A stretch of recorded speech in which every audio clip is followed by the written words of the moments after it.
Shri Balaji tractors and Motors मध्ये कोणताही tractor खरेदी करा आणि मिळवा हमखास बक्षीस। तर मग विचार कसला करताय, आजच आपला ट्रॅक्टर घरी आणा। आमचा पत्ता पुणे नाशिक हायवे, कुकडी कॉलनी, नारायणगाव, तालुका जुन्नर, जिल्हा पुणे।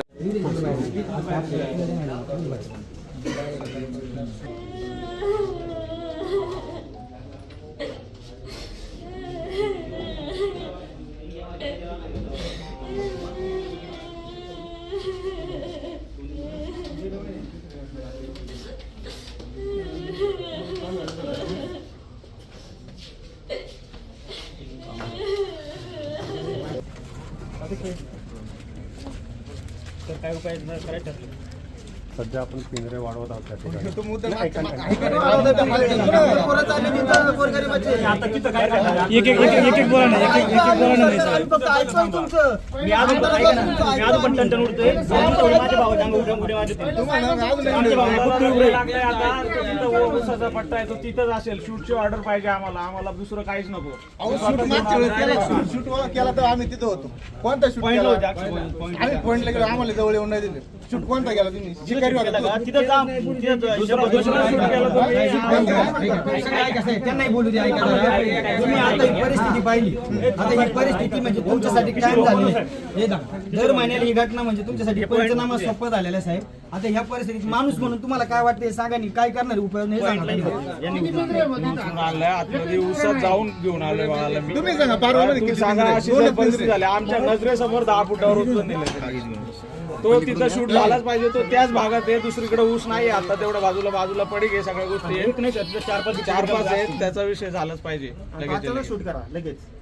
आजच्या आज ऍक्शन घेतली, फास्ट ऍक्शन घेतली तर तो सापडेल आणि तोच सापडेल नरभक्षक, दुसरा सापडणार नाही तुम्हाला, तो सापडेल। तुम्ही जर आजचा दिवस गेला तर तिथे दुसरा वाघ आला, तुम्ही मारला तर तो त्याला तोंडाला रक्त लागलं। आमचे लहान लहान लेकरं आहेत, तुम्ही लवकरात लवकर ऍक्शन घ्या। आज मी ते कामगार आहेत पण तरी सुद्धा मला एवढं वाईट वाटतं, माझ्या समोर झाली ही घटना। या भावना सरकारला कळणार नाही आमच्या मी माझ्या मुलांना घेऊन जातो नेहमी तिथे वावरात, पण मला असं वाटतं की कुठं बुद्धी सुचली आणि माझ्या भावाच्या अंगावर आलं असतं काय झालं असतं? यांना काही नाही, तुम्ही माझ्या लहान मुलांना घेऊन जातो मी तिथं। आमची तळमळ बघा तुम्ही फक्त। एवढं सहज नाही, मी किती टेन्शन मध्ये बॉदरेशन मध्ये या आता ही गोष्टीसाठी। रोहनची घटना रोहन बोंबे झाली, किती अर्धा किलोमीटरची घटना आहे। आजच्या आज शूटची ऑर्डर झाली पाहिजे, रिक्विक ऍक्शन झाली तर तो सापडेल, परत सापडणार नाही। रात्रीचा तो दुसरीकडे निघून गेला तर परत नवीन एक वाघ तुम्ही मारून आणाल आणि हा नरभक्षक आहे म्हणून दाखवाल, त्याच्यातून काही सोल्युशन निघणार नाही। परत त्या वाघाचा त्रास आम्हाला राहणारच आहे। साहेब तुमचे वनमंत्री जिथे येऊन गेलेत आणि जिथे शब्द देऊन गेले होते ज्या घरामध्ये, त्या घरापासून अर्धा किलोमीटर वरती ही घटना झालेली आणि वनमंत्र्यांनी शब्द दिला होता त्यावेळेला का आतापासून एकही घटना इथून पुढे होणार नाही आणि 1 महिन्याच्या आत ही परत घटना झालेली आहे। नाही आता 12 तारखेला ती घटना झाली। एकही पिंजरा नाही तिथे। पारगामध्ये 2 पिंजरे।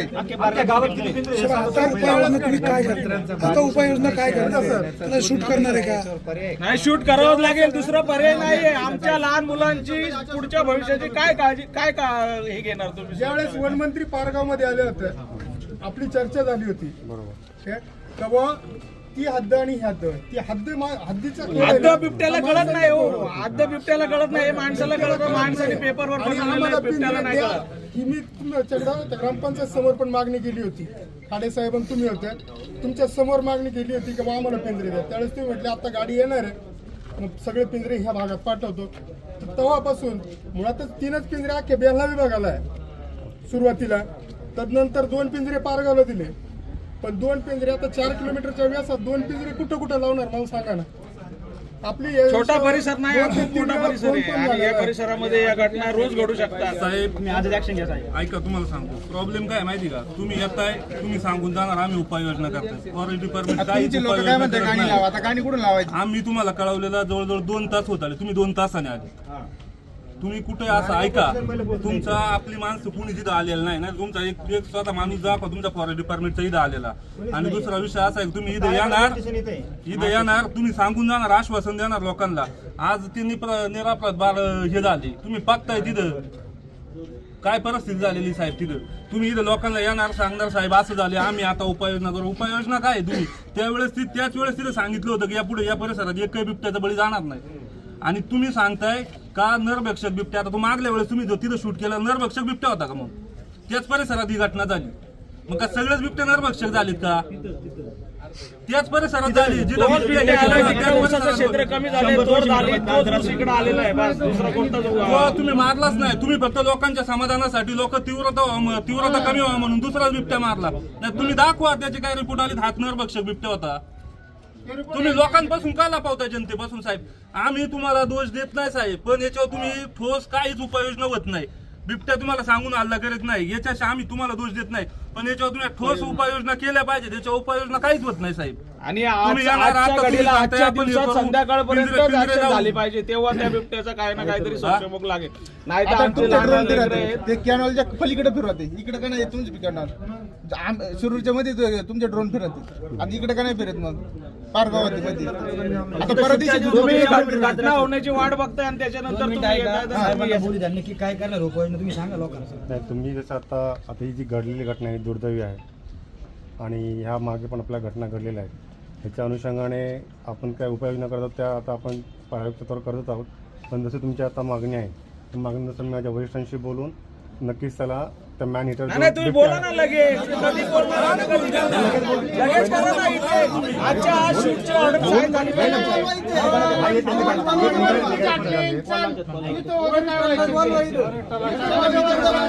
बोलणार आणि करणार हे सगळं साधा शिपाई माणूस आपण जायचं आता. नाही साहेब, कोण नाही आलं. कोण आला तुमचा माणूस? तुम्ही माणूस आला का नाही तर बोला. तुम्ही आले. सांगा ना कोण माणूस आलता? तुम्ही आले जिंकले तुम्हाला कोणी आलं. तुम्ही आईकडे नाही सोडलं. कधी आले सर ते? कधी आले विचारा बरं घ्या. आलेच नाही समोर ते. आम्ही कुठे होते मग? आम्ही कुठे होते?